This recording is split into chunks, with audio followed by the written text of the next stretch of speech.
presented by काजल अनोखा music Gopalganj. जी बैठे हुए हैं और हमारे सुपर स्टार गायक हमारे राधे श्याम रसिया जी आए हुए हैं। बहुत अच्छा लगा इनसे मिलकर।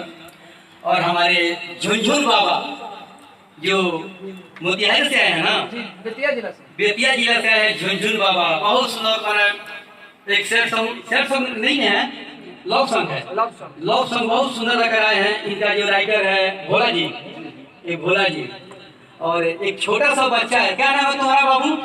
लाल दीवाना। अभी तू पकौड़ी लाल दीवाना बोलता था, क्या नाम है? पकौड़ी लाल दीवाना। पकौड़ी लाल दीवाना। तुम भी गाएगा भाई? हाँ। वाह क्या बात है। तो झुनझुन बाबा जी गाना रेडी है ना? थोड़ा झलक बताइए तो।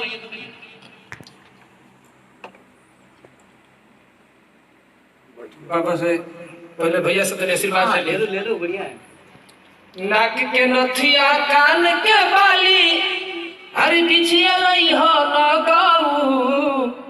नाक के नथुनी कान के बाली बिछिया लई हो न गाऊ। आकुटी पर छावन करे मिले है राजाऊ। कुटी पर छावन करे मिले है राजाऊ। बहुत बढ़िया बेटर है। ऐसा ही बेटर हमारे मंजीत यादव ठुमका वाला बैठी के लाया था। बहुत शानदार शौकिंगा गाना गाया है और इसका वीडियो एक दो दिन में रिलीज होने वाला है। चाहिए केबिन में जाइए। हेलो ए राजा जी, आज बड़ा भाग से सुतार जागल बा। आज सब गांव के लोग, सबे घर के लोग चल जाई बराती। आज कुटी पर पर छावन करे आओ तनी, वही जब भेंट हो जाइए राजा।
चुनरी लइहा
ए राजा